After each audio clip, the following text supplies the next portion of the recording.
Meus caros amigos e amigas, vocês estão no canal Espiritismo Explicado. Eu sou Lazarino Barbo.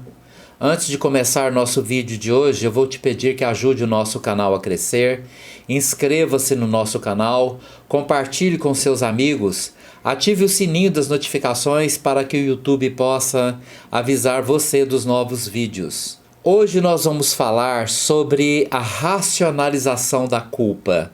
O sentimento de culpa, com certeza absoluta, é um dos piores sentimentos, um dos piores indutores da imaginação, da individualidade espiritual, no que diz respeito a vários processos de infelicidade, autodestruição e motivadores de interações negativas da pessoa com relação a ela mesma, criando várias situações que impactam o futuro dessa pessoa, tornando esta pessoa incapaz de ser feliz, muitas vezes sem nem mesmo saber o porquê. O processo da culpa, quando a pessoa se sente culpada pelas coisas que fez, vem de diversas origens. Existe uma culpa que nós podemos chamar de culpa de nascença. A pessoa já nasce se sentindo culpada. Ela se sente culpada na infância, ela se sente culpada na adolescência e entra para a fase adulta, envelhece às vezes carregando consigo uma cruz. E ela não sabe a origem dessa cruz. Ela se sente diminuída, ela se acha uma pessoa inferiorizada, porque ela acha que ela tem culpa de tudo. Às vezes esse processo também vem de causas educacionais. Quando em uma educação errada, a criança que cresce sob um ambiente de muitas acusações, ela se sente culpada pelos próprios insucessos. E às vezes ela é mesmo. Mas a forma como a preguiça, a procrastinação da criança foi colocada para ela faz com que ela carregue isso para causas psicológicas muito mais profundas, não conseguindo então liberar-se deste conjunto de informações negativas ao longo da vida. Mas a culpa de nascença normalmente tem origem em outras vidas. Coisas terríveis que praticamos em outras vidas, crimes, sofrimentos que provocamos na vida de outras pessoas, situações de traições que culminaram em tragédias, nas quais nós não esperávamos que aquilo fosse chegar tão longe. E então nos sentimos culpados pelas nossas atitudes, com profundos arrependimentos sobre o que fizemos. Mas às vezes esse sentimento de culpa tem origem em situações que nós fizemos nesta vida atual.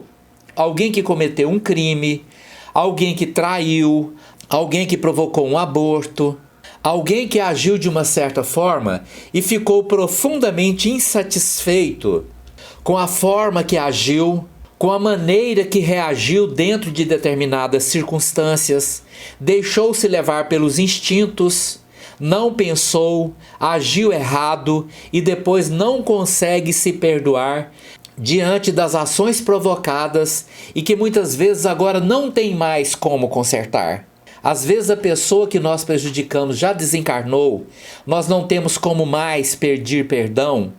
Nós devíamos ter perdoado enquanto aquela pessoa estava viva, e agora que ela morreu, não tem como mais chegar nela e pedir perdão. E às vezes carregamos este sentimento de culpa por muito tempo. E o sentimento de culpa é um péssimo conselheiro. Aliás, ele está na base de grande parte dos sofrimentos humanos, inclusive de algumas doenças terríveis, como o câncer. Mas dentro de nós existe sentimento e existe razão. Existe emoção e existe razão. E racionalmente pensando, nós não temos como consertar o nosso passado.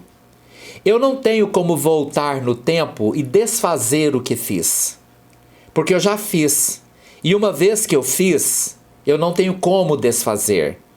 Uma vez que eu falei, eu não tenho como desfalar. Uma vez que eu desencadeei um processo, eu não tenho como mais freá-lo. Eu só posso suportar as suas consequências. Então eu preciso deixar bem claro que eu fiz alguma coisa e eu não tenho como desfazer. Mas eu posso mudar a forma como eu vejo esta coisa. E no momento, como eu estou vendo, como eu estou sentindo aquilo que eu fiz. Normalmente, a pessoa que se sente culpada, ela vive dentro de um labirinto mental. Ela não consegue escapar do labirinto. Porque por todo lado que ela procura, ela volta sempre ao mesmo lugar. Normalmente, ela sente necessidade de ser punida. Porque eu fiz alguma coisa errada e eu me eduquei para pensar que aquilo que eu fiz de errado eu preciso ser punido. Ou eu devo punir aquele que fez alguma coisa errada comigo. Isto tudo faz parte de processos educacionais. Não estou falando no que diz respeito à educação de nossos pais apenas, mas ao equivocado processo da educação religiosa, mas em religiões que afirmam que o ser precisa se sentir culpado. É o famoso mea culpa, mea máxima culpa. E além desse processo de sentir culpado, eu também posso ter sido educado diante daquela perspectiva daquele Deus que não perdoa. Isto é uma educação religiosa muito errada. Porque Deus que manda nos perdoar através do seu Filho e nosso irmão Jesus, ao mesmo tempo essas religiões ensinaram que Deus não perdoava, porque ele era capaz de condenar os seus filhos a infernos eternos. E eu erroneamente passo a me julgar pelos meus erros como alguém merecedor dos infernos. Me torno uma pessoa julgadora, porque eu acabo condenando demasiadamente o meu próximo pelas atitudes que ele toma, e ao mesmo tempo eu também me condeno me achando uma pessoa inferiorizada, e eu acabo afirmando muito para mim que eu não presto. Eu sou uma pessoa horrível porque eu fiz coisas horríveis. E às vezes me sinto horrível porque em vidas passadas fiz coisas das quais eu não me lembro, mas por ter criado demasiadamente um sentimento de culpa numa vida passada, este sentimento de culpa me acompanha na atual existência. E diante desta perspectiva de autopunição, eu me considero um ser mesquinho, eu me torno uma pessoa sociofóbica, porque eu não gosto de conviver com os outros, porque eu acabo tendo inveja da forma como as outras pessoas são felizes ou aparentam essa felicidade, e eu não consigo ser daquela forma, porque na verdade eu não gosto de mim, porque eu me sinto tão culpado que eu me sinto indigno de conviver com as pessoas, porque eu acho que de alguma forma eu possa contaminar estas pessoas com o sentimento ruim que eu direciono a mim mesmo. E às vezes então eu acabo olhando para o espelho e vendo ali algo que eu não gostaria de estar vendo, tendo maus sentimentos com relação a mim mesmo. E diante deste poderoso e destrutivo indutor, minha imaginação trabalha contra mim. E nisto nós vamos para aquela situação em como eu reajo de acordo com as formas como eu me vejo. Então existe algo que eu não posso mudar, é o que eu fiz. E reagindo à forma como eu me vejo, eu tenho uma péssima estima. Porque todas as vezes que eu me refiro a mim mesmo, eu estou sempre falando mal de mim. Eu estou sempre pensando mal de mim. Até mesmo quando o marido ou a esposa, o namorado ou a namorada elogia, ela sempre procura um defeito, alguma coisa para poder dizer de negativo, para desfazer a imagem positiva que a outra pessoa tem dela própria. Por exemplo, se o marido diz, você está bonita, ela acha um defeito. Se a esposa diz para ele, você é uma boa pessoa, ele tem um comentário negativo sobre ele próprio para poder desfazer a imagem que ela tem dele. Porque definitivamente ela não consegue olhar com bons olhos. E nesta situação de baixa estima, e a baixa estima é um caminho perigoso para a depressão. Porque ao falar mal de mim para mim mesmo, eu vou aos poucos dilapidando as minhas defesas espirituais e até mesmo as minhas defesas físicas, me predispondo às enfermidades que às vezes podem tomar um longo curso. E aí, diante da baixa estima, eu caminho para a autopunição. Eu começo a me autopunir. E a forma mais degradante da autopunição é a autossabotagem. É aquela pessoa que começa a agir de maneira inconsciente para poder destruir a própria vida. Se, por exemplo, ela tem uma oportunidade de um trabalho que poderia fazê-la feliz, ela se autossabota. Ela deixa de ir. Ela deixa de cumprir os requisitos necessários para que ela possa assumir aquele cargo. Se, por exemplo, ela acha um namorado ou uma namorada que vai te fazer ela muito feliz, e ela tem ali uma oportunidade, ela se deixa vencer por aqueles sentimentos ruins que dizem assim: ah, não vai dar certo. Eu já fui traída uma vez e vou ser traída de novo. Ou eu já traí muitas vezes e vou trair ele ou ela de novo. E não vou conseguir ser feliz. Ou eu começo a perceber que aquela pessoa tem defeitos. Ela é mais baixa do que eu, ela é mais alta do que eu, ela é mais nova do que eu, ela é mais velha do que eu. E na vivência da autossabotagem, ela se deixa levar pelos sentimentos contraditórios que antepõem aquilo que poderia ser bom para ela e ela resolve nem tentar, porque agora ela já tem certeza que aquilo não ia dar certo mesmo, sem antes ter dado a chance, a oportunidade de sequer tentar. E à medida que essas coisas ruins vão acontecendo, porque são motivadas pela própria criação mental daquela pessoa, porque na baixa estima e na autopunição, a mente consegue apenas produzir sentimentos destrutivos, emoções destrutivas, que direcionam esta pessoa apenas para o pessimismo. Ela é incapaz de olhar a vida com otimismo, como uma oportunidade, onde nós devemos pelo menos dar a chance de ser feliz. Nós acabamos enxergando tudo à nossa volta com o olhar do pessimismo. O otimismo desaparece, eu vejo tudo com pessimismo. Eu não dou conta, eu sou incapaz, eu sou infeliz. E aliás, eu preciso mesmo ser infeliz, para que eu seja punido pelas coisas que eu fiz. Porque eu fiz tantas coisas erradas que agora minha vida só tem um caminho: a suprema infelicidade. E isto vai degradando, dilapidando a pessoa, destruindo a pessoa por dentro, até chegar aos pontos mais baixos da degradação. A perda completa da autoestima, a depressão profunda, os processos mórbidos da procrastinação, onde tudo que diz respeito à conquista de qualquer valor de felicidade e harmonia para aquela pessoa, para ela mesma, simplesmente não compensa. Não vou nem tentar, porque já sei o resultado. Tudo isso é trabalhado na mente das pessoas.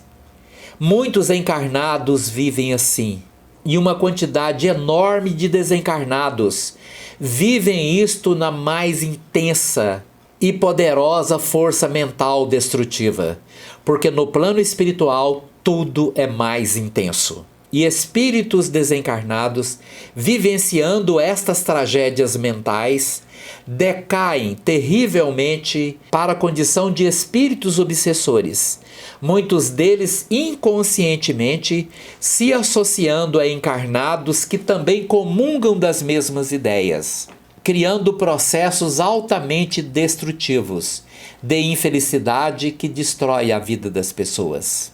Então, meus queridos amigos e amigas, diante do processo da racionalização de sentimentos, emoções, aliás, de tudo que eu vejo, de tudo que eu sinto, eu preciso levar em consideração a letra A, a letra B, C e D. Na letra A é o imutável. É algo que eu fiz e eu não tenho como desfazer. Eu agi e não tenho como desagir. Eu vi e não tenho como desver. Eu ouvi e não tenho como desouvir. Eu fiz e não tenho como desfazer. Isto é algo imutável. Não tenho como desfazer. Se eu matei alguém, eu não tenho como desmatar alguém. Se eu traí, eu não tenho como destrair.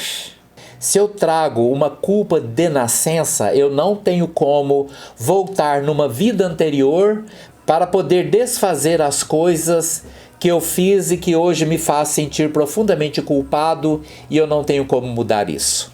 Na letra B está a forma como eu vejo, como eu me vejo diante de todas as situações. Isto eu posso mudar. Eu posso mudar como eu me vejo diante das coisas erradas que eu fiz. Se for coisa dessa vida, eu me lembro. Mas se for coisa de outra vida, eu não me lembro. Mas eu posso mudar o jeito que eu vejo tanto aquilo que eu fiz e me lembro, como aquele processo de culpa que eu fiz, não tenho como desfazer e pronto, e então eu posso mudar a forma como eu vejo. Eu posso escolher a forma como eu me vejo. E ao me ver, eu preciso me olhar concebendo, observando que eu sou uma pessoa falha, eu não sou uma pessoa perfeita, e eu preciso olhar para mim e me perdoar pelo que eu fiz. Porque o universo vai me ver como eu me vejo. Se eu me olhar como uma pessoa boa, o universo vai me olhar como uma pessoa boa. Mas se eu me olhar como uma pessoa ruim, o universo vai me olhar como uma pessoa ruim. E neste ponto da minha vida, eu preciso ter a coragem de racionalizar, colocar tudo que eu fiz em cima de uma mesa, escrever o que eu fiz, cometi um aborto, matei alguém, roubei de alguém, traí alguém, o que mais eu posso ter feito? Muitas coisas estão escondidas, mas estão escondidas comigo e eu posso colocar sobre a mesa e pensar sobre elas. Sem esconder nada de mim mesmo. Coloco ali. Se é coisa de vida passada, eu coloco, olha, eu não sei porquê, mas eu me sinto culpado sem ter motivo. Mas eu não posso fugir disso, eu preciso ter coragem. Isso é uma ação corajosa. A pessoa que se acovarda diante dos próprios feitos, ela procura não pensar naquilo, na tentativa de esquecer. O corajoso, ele vai lá, coloca sobre a mesa e pensa, fiz mesmo, pronto, eu abortei. Pronto, eu matei alguém, peguei uma arma, fui lá e matei alguém. Pronto, eu traí, abandonei, isso teve consequência, tem mesmo, eu não tenho como mudar isso. Eu fiz coisas terríveis e eu não tenho como desfazer isso. Pronto, racionalizar. Eu preciso ter essa coragem de me enfrentar e olhar para as coisas que eu fiz no olho do tigre, olhar para ele, para que eu tenha a coragem de resolver isso. Porque se eu não posso mudar o que eu fiz, eu posso mudar a forma como eu vejo o que eu fiz. E observa que você precisa achar motivos para desculpar-se. Assim como você precisa achar motivo para desculpar as outras pessoas, quando elas fazem coisa errada como você. Porque se eu não for capaz de desculpar os outros, eu também não sou capaz de desculpar a mim mesmo. Observa que Jesus, certa vez, nos disse, nós precisamos amar a Deus sobre todas as coisas e ao próximo como a nós mesmos. Então ele coloca que amar ao próximo como você ama a si mesmo. Isso significa que você deve desculpar o próximo como você desculpa a si mesmo. Se você não desculpa o próximo, também não desculpa a si mesmo. Se você não perdoa o próximo, você não perdoa a si mesmo. Se você não ama o próximo, você não ama a si mesmo. Porque nós somos capazes de doar aos outros aquilo que doamos a nós mesmos. Então observe que para nos livrarmos dos processos de culpa, nós precisamos mudar a forma como nós vemos a nós mesmos e a forma como nós vemos o mundo e as pessoas à nossa volta. Porque ao mudar a forma como eu vejo, eu começo a pensar que eu sou apenas um ser crescendo em evolução. Que Deus não me condena se eu não me condenar. Se eu me perdoar, Deus me perdoa, porque tudo que Deus faz em minha vida é através de mim. Se eu me der um pouco de amor, o universo vai me dar amor. Porque quando eu desenvolvo em minha consciência o amor, eu entro em sintonia com todo o amor do universo. Porque ao me culpar e me condenar, eu estou em sintonia. Mas estou em sintonia com as forças destrutivas do universo. Estou em sintonia com os espíritos obsessores, que também vivenciam o inferno da culpa, o inferno da autopunição, o inferno da baixa estima, o inferno da autossabotagem, o inferno da procrastinação, de tudo que possa tornar essa pessoa um pouco mais feliz. Então, para que eu possa mudar a forma como eu me vejo, eu preciso todos os dias olhar para o espelho, contemplar esse espelho com outros olhos, olhar para mim e dizer: você já passou por tantos sofrimentos, por tantas situações, mas você merece ser feliz.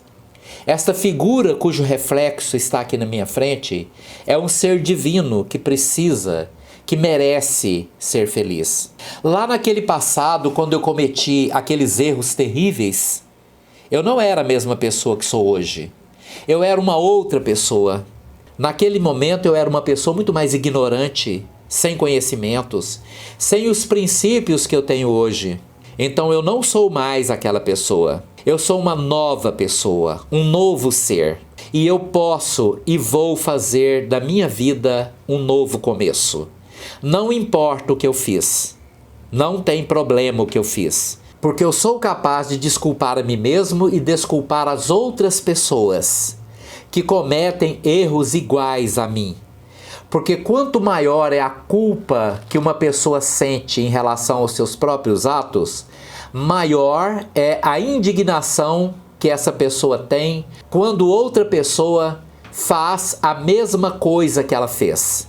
É a pessoa que mais condena os outros. É aquele que carrega em si a culpa por ter feito atos iguais ou piores àqueles que ela mesma condena. E nisto eu vou aprender a olhar para mim como um ser divino em evolução. Eu tenho defeitos, eu vou continuar tendo muitos defeitos, eu fiz coisa errada, eu vou fazer coisas erradas ainda.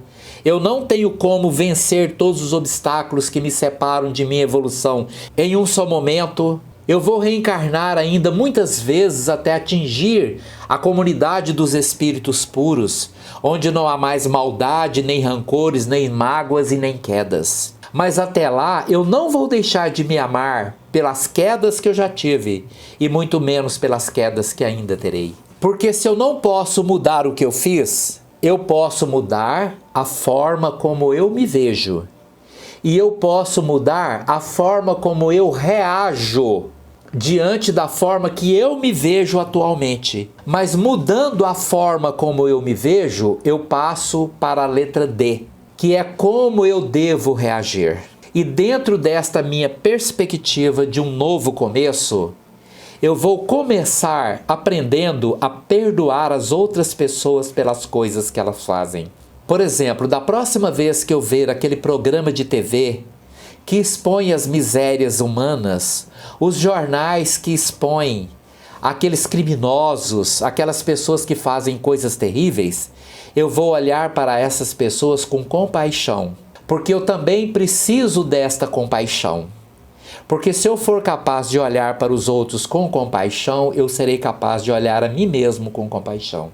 E aprendendo a perdoar os outros, eu vou aprender a perdoar a mim mesmo e me olhar com bondade, com ternura e compaixão. Porque se no passado eu não tinha sabedoria suficiente para agir de maneira acertada, me encaminhando sempre para o caminho do bem, agora eu estou começando a aprender sobre essas coisas das quais anteriormente eu ignorava. Mas preciso entender que ainda não estou pronto. Estou apenas começando. E assim como eu, existem milhões e milhões de pessoas apenas começando.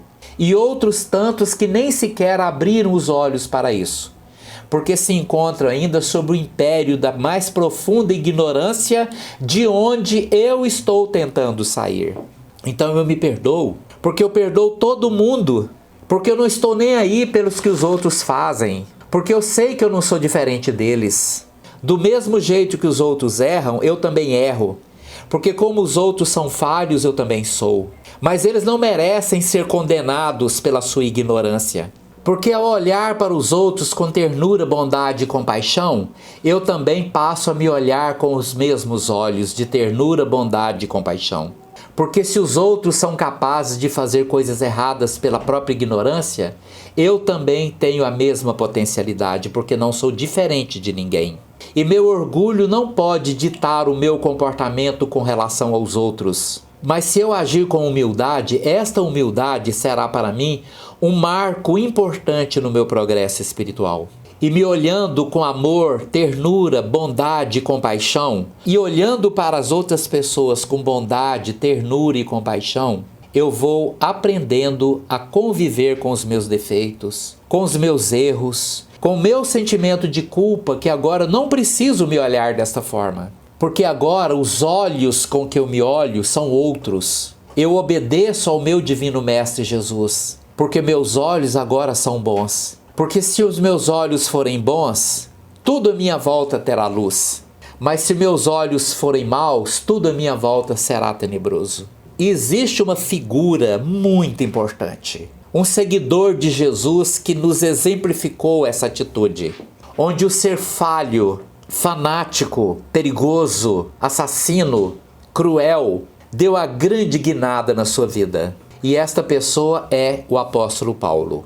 Antes de ser o festejado apóstolo Paulo, o apóstolo dos gentios, Paulo era Saulo, o príncipe dos sacerdotes, o ser orgulhoso predestinado a ser o sumo sacerdote do templo, o mais poderoso dos israelenses de sua época. E ele era fanático, enlouquecido, capaz de matar e matou a pedradas o jovem Estevão, por propagar e divulgar as ideias de Jesus. E ele tinha ódio daquele Jesus que ele não conhecia. Ele nunca tinha visto Jesus. Mas as ideias daquele homem desencadeavam nele um ódio profundo. Ele queria matá-lo. Pior ainda, ele queria eliminar da face da terra aquela ideia de amor, de igualdade. Como poderia um orgulhoso judeu se achar igual a todos os demais humanos? E aquele Jesus falara disso. Chamar a todos de irmãos,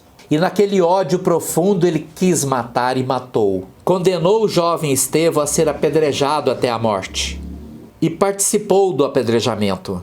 E vai, então, na sua insana loucura, em busca de mais um centro de cultivo das ideias de Jesus. Cercado de vários soldados, se dirige para Damasco.